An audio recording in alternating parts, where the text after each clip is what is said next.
جب ان کے سامنے ہم کوئی حدیث رکھتے ہیں اہل البیت کے حوالے سے تو یہ کہتے ہیں حسبنا کتاب اللہ، ہمیں اللہ کی کتاب کافی ہے، ہمیں اللہ کی کتاب کافی ہے۔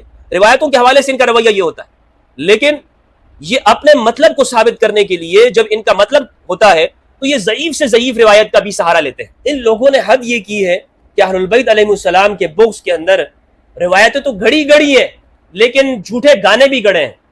الحمدللہ رب العالمین والصلاة والسلام علی سید الانبیاء والمرسلین وآلہ الطیبین الطاہرین ومن والاه۔ بسم اللہ الرحمن الرحیم۔ السلام علیکم ورحمۃ اللہ وبرکاتہ۔ امید کرتا ہوں آپ لوگ خیریت سے ہوں گے۔ اللہ عز و جل آپ سب کو اپنے حفظ و امان میں رکھے۔ عربی زبان کا ایک مقولہ ہے، کہا جاتا ہے وَهَلْ أَفْسَدَ النَّاسَ إِلَّا الْمُلُوكُ وَأَحْبَارُ سُوءٍ وَرُهْبَانُهَا۔ لوگوں کو خراب کیا ہے بادشاہوں نے، برے علماء نے اور جعلی پیروں نے۔ مجھے ایک ویڈیو بہت سارے دوست احباب نے بھیجی اور مجھ سے کہا ہے کہ مفتی صاحب اس کا تحلیل و تجزیہ کروں، بتاؤں کہ کیا یہ درست ہے یا نہیں ہے۔ اس میں غامدی صاحب جو کچھ بیان کر رہے ہیں کیا وہ روایات کی روح سے اور واقعہ اس طرح موجود بھی ہے یا نہیں ہے۔ واقعہ یہ ہے، اس کو میں بعد میں بیان کروں گا، پہلے میں یہ بتاتا چلوں کہ غامدی صاحب کا جو منہج جہاں تک مجھے معلوم ہے اور جس طرح انہوں نے اپنی کتاب المیزان میں لکھا ہے، جس سے یہ معلوم ہوتا ہے کہ غامدی صاحب حلال و حرام کے استنباط کے اندر حلال و حرام کے مسائل جاننے میں قرآن مجید کو سب سے پہلے رکھتے ہیں، مقدم رکھتے ہیں، اس کے بعد وہ روایات کی پر آتے ہیں۔ اور اکثر یہ دیکھا گیا ہے کہ غامدی صاحب روایات سے استدلال نہیں کرتے ہیں، وہ قرآن مجید کو حجت مانتے ہیں۔ لیکن خدا جانے ایسی کیا بات ہے کہ جب امام علی علیہ السلام کے حوالے سے کوئی بات ہوتی ہے، بنو ہاشم کے افراد کے حوالے سے یا اہل البیت علیہ السلام کے متعلق کوئی گفتگو کی جاتی ہے، روایت پیش کی جاتی ہے، تو غامدی صاحب اس پر کوئی نقد نہیں کرتے، کوئی تنقید نہیں کرتے، بلا چون چرا اس کو تسلیم کر لیتے ہیں اور یہ نہیں کہتے ہیں کہ یہ روایت کس درجے کی ہے اور کیا ہے۔ ان کا منہج یہی ہے کہ جب ان کے سامنے ہم کوئی حدیث رکھتے ہیں اہل البیت کے حوالے سے تو یہ کہتے ہیں حسبنا کتاب اللہ، ہمیں اللہ کی کتاب کافی ہے، ہمیں اللہ کی کتاب کافی ہے۔ روایتوں کے حوالے سے ان کا رویہ یہ ہوتا ہے، لیکن یہ اپنے مطلب کو ثابت کرنے کے لیے جب ان کا مطلب ہوتا ہے تو یہ ضعیف سے ضعیف روایت کا بھی سہارا لیتے ہیں، اور اہل البیت کی شان کے حوالے سے جب بات ہوتی ہے تو پھر ان کا رویہ بالکل یہی ہوتا ہے، روایت کو بالکل اس کا تجزیہ نہیں کرتے، دیکھتے نہیں ہیں کہ روایت میں کیا کہا جا رہا ہے یا یہ روایت کہاں سے آئی ہے، درست مصادر سے ہے یا نہیں ہے، عقل کے مطابق ہے یا نہیں، درایت کے اصولوں پہ فٹ بیٹھتی ہے یا نہیں بیٹھتی، کچھ نہیں دیکھتے اصول، بس یہ اہل البیت کے خلاف ہے، ٹھیک ہے جی جناب قبول ہے۔ اسی طرح کی ایک روایت یہ ایک ویڈیو میں بیان کرتے ہیں حضرت حمزہ رضی اللہ تعالیٰ عنہ کے حوالے سے کہ انہوں نے امام علی علیہ السلام کی اونٹنیاں، 2 اونٹنیوں کو قتل کیا، ان کا کلیجہ نکالا، اسے کچا چبایا، اور یہ سب کچھ انہوں نے شراب کے نشے میں دھت ہو کر ایک گانے والی کے کہنے کے اوپر، ایما کے اوپر یہ سب کام کیا۔ بالکل ایک نائٹ کلب کا ماحول چل رہا ہے، حضرت حمزہ وہاں بیٹھے ہیں، شراب جام پہ جام پیے جا رہے ہیں، معاذ اللہ استغفر اللہ، اور وہ گانے والی ان کو ابھار رہی ہے کہ حمزہ اٹھیں اور ان اونٹیوں کو قتل کر دیں۔ تو حضرت حمزہ پھر اٹھتے ہیں اور قتل کر دیتے ہیں۔ امام علی علیہ السلام آتے ہیں، وہ دیکھتے ہیں یہ کیا ہوا، حضرت حمزہ کہتے ہیں، اور امام علی علیہ السلام کو جب بہت دکھ ہوتا ہے تو آپ جا کر رسول اللہ صلی اللہ علیہ وآلہ وسلم کو خبر دیتے ہیں۔ آپ صلی اللہ علیہ وآلہ وسلم آ کر حضرت حمزہ کو ڈانٹتے ہیں، تو حضرت حمزہ آگے سے کیا جواب دیتے ہیں کہ تم تو میرے باپ کے غلام ہو، تم لوگ تو باپ کے غلام ہو، یعنی عبد المطلب علیہ السلام کے۔ تو یہ روایت ہے، اس کا میں نے خلاصہ آپ کو بیان کر دیا۔ اس روایت کا ہم جائزہ لیتے ہیں، یہ کہاں تک درست ہے، اصول درایت کے اوپر یہ فٹ بیٹھتی ہے یا نہیں بیٹھتی۔ غامدی صاحب روایات کا جائزہ ایسے لیا جاتا ہے، آپ دیکھ لیجئے روایات کا جائزہ کیسے لیتے ہیں۔ تو صحیح بخاری کی روایت ہے 3091، اسکرین کے اوپر آپ دیکھ سکتے ہیں، زہری سے روایت ہے، میں سند کو چھوڑتا ہوں، زہری سے روایت ہے بخاری کی۔ قال، وہ کہتے ہیں اخبرنی علی بن الحسین، ہمیں بیان کیا علی بن الحسین نے۔ یہ کون ہے علی بن الحسین؟ امام زین العابدین علیہ السلام ہے۔ وہ فرماتے ان حسین ابن علی علیہ السلام، کہ امام حسین ابن علی علیہ السلام نے انہیں بیان کیا، اخبرہ ان علی قال، کہ امام علی علیہ السلام نے فرمایا، کانت لی شارف من نصیب من المغنم یوم بدر، کہ یوم بدر سے مجھے ایک اونٹنی ملی تھی، وکان النبی صلی اللہ علیہ وآلہ وسلم اعطانی شارفا من الخمس، اور اسی کے ساتھ نبی صلی اللہ علیہ وآلہ وسلم نے اپنے حصے خمس میں سے مجھے ایک اور اونٹنی بھی دے دی تھی۔ کتنی اونٹنیاں ہو گئی؟ 2 اونٹنیاں ہو گئی۔ فلما اردت ان ابتنی بفاطمہ بنت رسول اللہ صلی اللہ علیہ وآلہ وسلم، تو جب میں نے یہ ارادہ کیا کہ میں سیدہ زہرا کے ساتھ گھر بساؤں، اور جو کہ فاطمہ بنت رسول اللہ صلی اللہ علیہ وآلہ وسلم کی پیاری صاحبزادی ہیں، وَأَعَدْتُ رَجُلًا سَوَّاغًا مِّن بَنِي قَيْنُقَاعَ أَن يَرْتَحِلَ مَعِيَّ فَنَأْتِيَ بِإِذْخِرٍ، اور میں نے ایک بنو قینقاع میں سے ایک سونار کے ساتھ یہ معاملہ کیا کہ ہم فلاں وقت میں چلے جائیں گے اور ہم اس گھر گھاس خرید کے لے آئیں گے. اس کو بڑے چہک چہک کر مزے لے لے کر غامدی اس روایت کو بیان کرتے ہیں غامدی صاحب، اور ثابت کیا کرنا چاہتے ہیں؟ موسیقی کی حلت اور حرمت، موسیقی کے حلال ہونے کے بارے میں. لیکن اس میں جو کچھ انہوں نے حضرت حمزہ رضی اللہ تعالیٰ عنہ کے حوالے سے، امام علی علیہ السلام کے حوالے سے اور رسول اللہ صلی اللہ علیہ وآلہ وسلم کی بارگاہ میں جو کچھ بیان کیا ہے، آج ہم اس کا جائزہ لیں گے انشاءاللہ. تو امام علی فرماتے ہیں کہ پھر میں نے ارادہ کیا، اردت ان ابیعہ سواغین واستعین به فی ولیمۃ عرسی، میں نے کہا کہ یہ میں اس خر گھاس لے آؤں گا اور اسے پھر بیچ کر میں اپنے ولیمہ کی، اپنی شادی کے ولیمہ کی کا کھانا تیار کروں گا اور اسے لوگوں میں تقسیم کروں گا. فبین انا اجمع لشارفیہ متاعا من الاقطاب والغرائر والحبال وشارقایا مناخان الى جنب حجرت رجل من الانصار.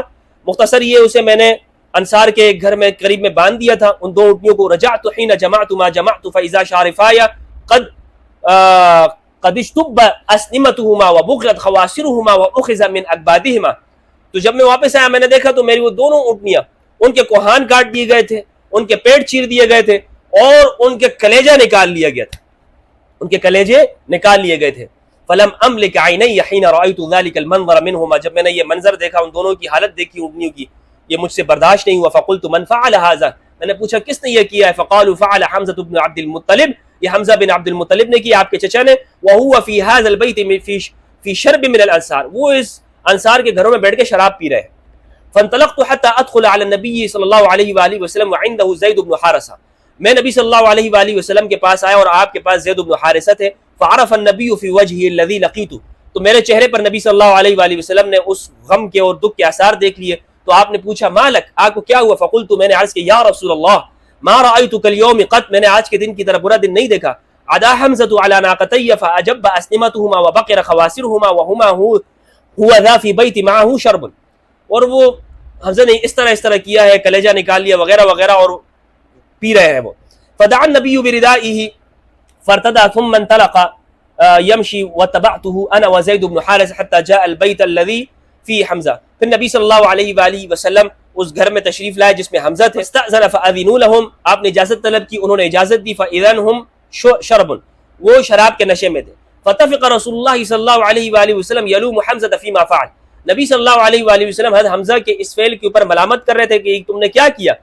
فإذن حمزة قد ثمل فاحمرت عيناه، حمزہ کی آنکھیں سرخ تھی بالکل. ونظر حمزة إلى رسول الله ثم سعد النظر فنظر إلى ركبتيه ثم سعد النظر فنظر إلى سرته ثم سعد النظر فنظر إلى وجهه ثم قال حمزة. تو کبھی آپ کے پیروں کی طرف دیکھتے ہیں، کبھی آپ کے چہروں کی طرف دیکھتے ہیں حضرت حمزہ، اور اس طرح جس طرح ہوتا ہے نا نشے کے اندر.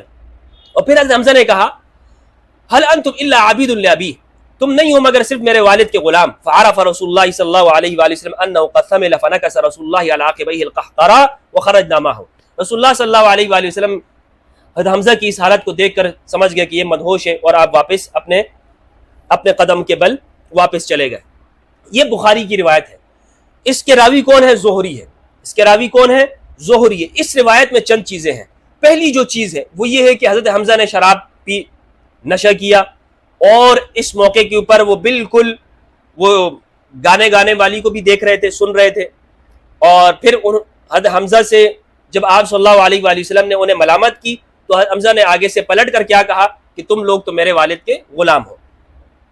اب یہاں پر ایک بات آپ نے یہ نوٹ کی ہوگی کہ امام علی علیہ السلام فرماتے ہیں کہ مجھے 2 اونٹنیاں ملی تھی بدر سے ایک اونٹنی ملی تھی اور ایک مجھے رسول اللہ صلی اللہ علیہ وآلہ وسلم نے اضافہ دے دیا تھا اپنے حصے میں سے، اور میرا ارادہ تھا کہ میں اس گھر گھاس جمع کر کے لے آؤں گا، اسے بیچ کر اپنے شادی کے ولیمے کی تیاری کروں گا اور کھانا کھلاؤں گا. ٹھیک ہے، یہ اس سے معلوم ہوتا ہے. لیکن آپ یہ دیکھیں کہ یہاں پر اس روایت پہ بہت اعتراضات بنتے ہیں. وہ کیا ہے؟ پہلا اور بڑا اعتراض تو اس واقعے کے اوپر یہ بنتا ہے، اس روایت کے اوپر، کہ یہ ایک انتہائی اہم واقعہ ہے کہ مدینہ کے اندر واقع ہوا، انصار کے گھر میں واقع ہوا، اور امام علی علیہ السلام کی 2 اونٹنیوں کو حضرت حمزہ رضی اللہ تعالیٰ عنہ نے قتل کر دیا، اور کتنے بے دردی کے ساتھ ہولناک طریقے سے اونٹنیوں کو قتل کیا ہے کہ ان کے پیٹ کو چاک کر دیا، ان کا کلیجہ نکال دیا.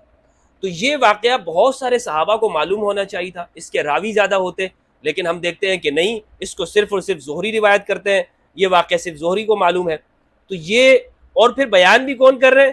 یعنی زہری وہ اہل بیت علیہ السلام کی سند سے اس واقعے کو بیان کر رہا ہے، باقی کوئی صحابی اس واقعے کو بیان نہیں کر رہا. یعنی زہری نے اس کے اندر یہ ایک طریقہ اپنایا گیا کہ حضرت حمزہ رضی اللہ تعالیٰ عنہ ان کی تنقیص وہ بھی ایسی سند سے بیان کریں کہ کوئی شک ہی نہ کر سکے.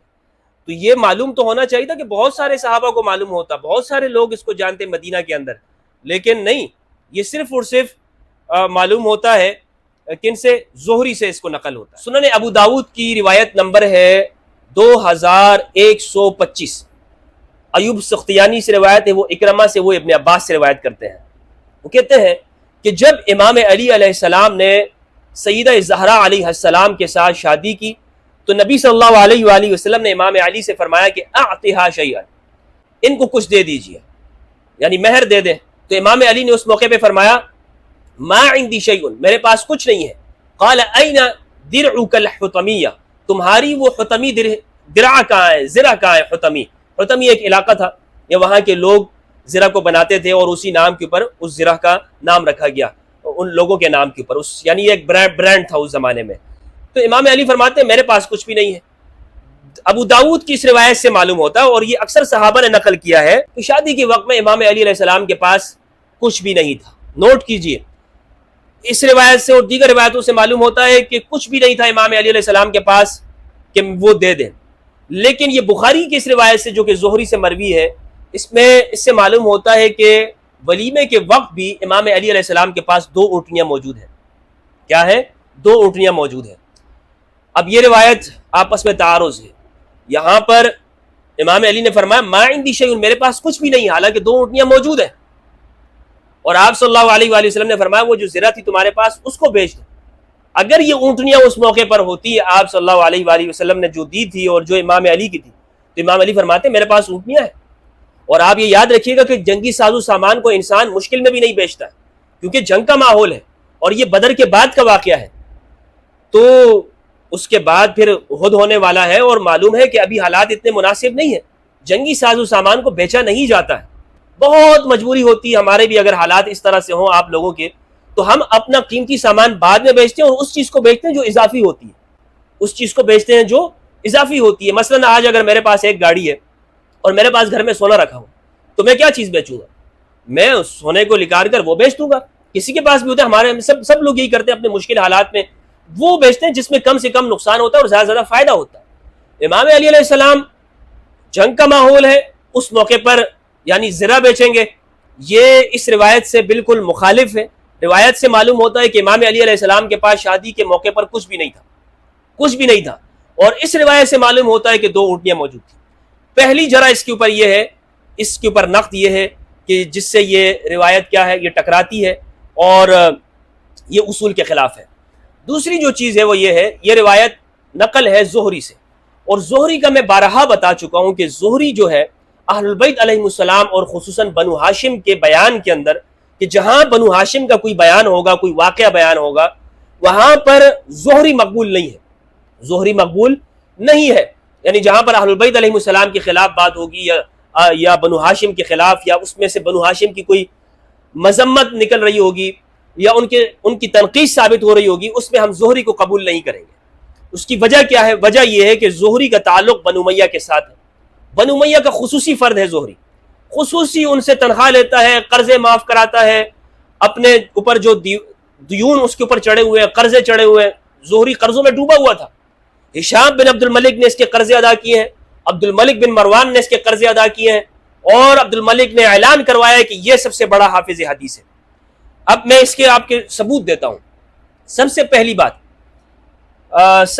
بات یہ ہے، تذکرۃ الحفاظ صفحہ نمبر 109 الجزء الاول میں یہ لکھا ہوا ہے. کہتے ہیں قال لیث کہتے ہیں کان من اسخ الناس، زہری کے حالات زندگی ہیں، ان لوگوں میں سب سے زیادہ سخی تھا. وقال غیرہ، اور دیگر لوگوں نے کہا ہے کان زہری جندیا جلیلا، یہ ایک عظیم سپاہی تھا. وکان یغضب بحناء وکتم، یہ حنا مہندی کے ساتھ یہ اپنے بالوں کو رنگتا تھا. اچھا، سعید بن عبدالعزیز نے کہا ادى ہشام عن الزہری 7000 دینار دینا. عبدالعزیز سعید بن عبدالعزیز کہتے ہیں ہشام بن عبد الملک اس نے زہری کے 7000 دینار قرض کو ادا کیا تھا. یہ کہاں لکھا ہے؟ تذکرۃ الحفاظ کے اندر. معلوم ہوا کہ یہ کیا تھے؟ یہ سپاہی تھے، بہت بڑے سپاہی تھے، بہت بڑے سپاہی تھے. اسی طرح میزان الاعتدال کے اندر ذہبی نے لکھا ہے خارجہ ابن مصعب کے حالات زندگی میں، وہ کہتے ہیں صفحہ نمبر کیا ہے اس کا؟ صفحہ نمبر ہے 404 ہے، اور میزان الاعتدال الجزء الثانی صفحہ نمبر 404.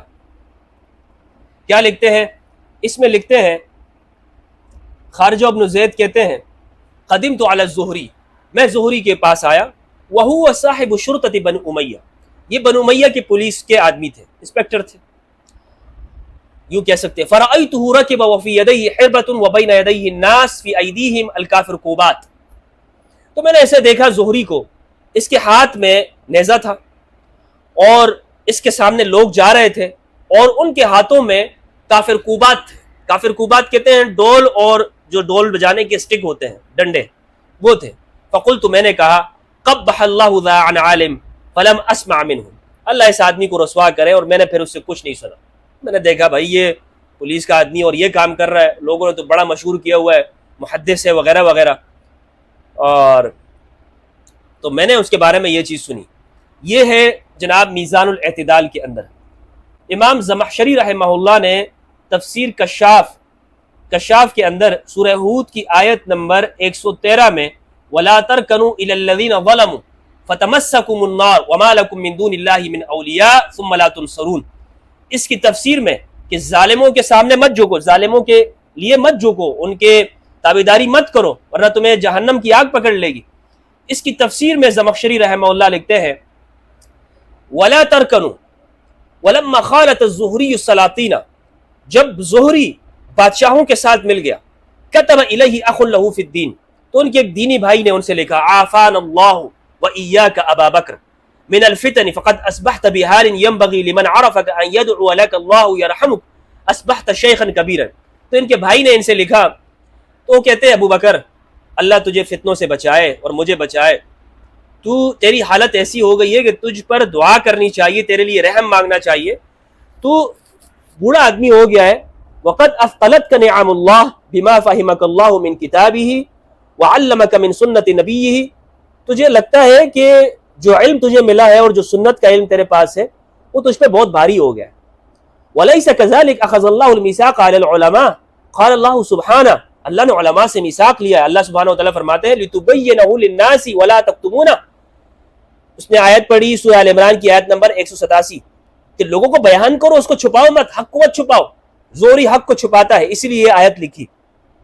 وہ فرماتے ہیں وَعْلَمْ أَنَّ أَيْسَرَ مَا ارْتَكَبْتَ وَأَخَفَّ مَا احْتَمَلْتَ أَنَّكَ آنَسْتَ وَحْشَةَ الظَّالِمِ، کم سے کم بات یہ ہے کہ تو ظالموں سے مل گیا ہے، ظالموں سے مل گیا ہے. وَسَهَلْتَ سَبِيلَ الْغَيِّ بِدُنُوِّكَ مِمَّن لَّمْ يُؤَدِّ حَقًّا، اور تو ان لوگوں کے ساتھ قریب ہو کر کہ جو لوگ حق ادا نہیں کرتے ہیں تو گمراہی کے راستے میں پڑ گیا. وَلَمْ يَتْرُكْ بَاطِلًا، اور جنہوں نے کوئی باطل نہیں چھوڑا. حِينَ أَدْنَاكَ اتَّخَذُوكَ قُطُبًا تَدُورُ عَلَيْكَ رُحَى بَاطِلَهُمْ، انہوں نے تجھے چکی کا پارٹ بنا لیا ہے، تیرے اوپر اپنے سارے باطل کام تیرے نام سے وہ کرتے ہیں. حِينَ أَدْنَاكَ اتَّخَذُوكَ قُطُبًا، اچھا وَجَسَرًا يُعَبِّرُونَ عَلَيْكَ إِلَى بَلَائِهِمْ وَسُلَمًا يَسْعُدُونَ فِيكَ إِلَى ضَلَالِهِمْ، انہوں نے تجھے ایک پل بنا لیا ہے جس سے وہ اپنی مصیبتوں کو حل کرتے ہیں، اور ایک سیڑھی بنا لیا ہے جس کے ذریعے وہ تیرے ذریعے سے وہ اپنی گمراہیوں کو سر انجام دیتے ہیں. وَيَقْتَادُونَ بِكَ قُلُوبَ الْجُهَلَاء، اور تیرے ذریعے سے جاہلوں کے دلوں کو کھینچتے ہیں، جاہل لوگوں کو تیرے ذریعے سے اپنے طرف مائل کرتے. فما ایسر ما امروا لك في جنب ما خربوا عليك، تو اس نے تیرے لیے کچھ نہیں کیا، تیرے تباہی کی ہے. وما اکثر ما اخذوا منك في جنب ما افسدوا عليك من دينك، اور تیرا دین ہی خراب کیا. فما يؤمنك ان تكون ممن قال الله فيهم، تیرے بارے میں تو ان لوگوں کی طرح ہو گیا جن کے بارے میں اللہ نے یہ فرمایا ہے فخلف من بعدهم خلف اضاعوا الصلاة واتبعوا الشهوات فسوف يلقون غیا. سورہ مریم کی آیت نمبر 59 اس نے پڑھی. یہ شہادت ہے زمخشری کی، ذہبی کی، اور ذہبی نے تذکرۃ الحفاظ میں اور میزان الاعتدال میں یہ کہا ہے کہ یہ بنو امیہ کا سپورٹر تھا، ان کے کہنے کے اوپر یہ سارے کام کرتا تھا۔ تو اس سے معلوم ہوا کہ زہری کی جو روایت ہے یہ قابل قبول نہیں ہے، زہری کی روایت قابل قبول نہیں ہے۔ اور پھر میں نے آپ کو بتایا کہ بخاری کی جو روایت ہے یہ مخالف ہے ابو داؤد کی روایت کے، اور یہ بات ابن اسحاق رحمہ اللہ نے بھی سیرت میں لکھی ہے کہ امام علی علیہ السلام کے پاس اس وقت کچھ نہیں تھا، اگر ہوتا تو وہ فرماتے تھے یا رسول اللہ میرے پاس 2 اونٹنیاں ہیں۔ پھر اس میں ایک بات آپ نوٹ کیجئے، غامدی صاحب کہتے ہیں کہ بخاری کی اس حدیث میں ہے کہ وہ گا گا کر یہ کہہ رہی تھی کہ حمزہ اٹھے اور آپ اس اونٹنی کو قتل کر دیں، اونٹنیوں کو مار دیں۔ تو آپ مجھے بتائیں کوئی ایسا گانا ہے، گانا ہوتا ہے جب آپ سنیں اور کہیں پہ بیٹھے ہوں اور گانا گانے میں آپ کا نام آتا ہو، یعنی گانا جب گایا جائے تو اس میں آپ کے بارے میں آتا ہو۔ ان لوگوں نے حد یہ کی ہے کہ اہل البیت علیہ السلام کے بغض کے اندر روایتیں تو گڑی گڑی ہیں لیکن جھوٹے گانے بھی گڑے ہیں، جھوٹے سانگز، یہ بھی اہل البیت علیہ السلام اور بنو ہاشم کی جب ان کو آیا ہے کہ مخالفت میں آئے ہیں تو انہوں نے وہ بھی گڑ دیے۔ تو یہ اس روایت کا ہم نے چٹا کٹا آپ کے سامنے کھول دیا ہے کہ یہ روایت کس درجے کی ہے۔ کیا اس سے ثابت ہوتا ہے کہ یہ حضرت حمزہ نے شراب پی کر اور پھر یہ جملے ادا کیے الیاذ باللہ کہ تم میرے باپ کے غلام ہو، یعنی حضرت عبد المطلب کے غلام ہو؟ حضرت حمزہ سے یہ تصور ہو سکتا ہے؟ تو میں نے بتایا کہ یہ روایت سراسر ناقابل قبول ہے، کیونکہ یہ جس سے روایت ہے اور جن کے بارے میں ہے یہ قبول نہیں کی جا سکتی۔ اللہ سبحانہ و تعالیٰ سے دعا ہے کہ پروردگار ہم سب کو قرآن مجید میں تدبر کرنے اور اہل بیت علیہ السلام کی معرفت عطا فرمائے۔ والسلام علیکم ورحمۃ اللہ وبرکاتہ۔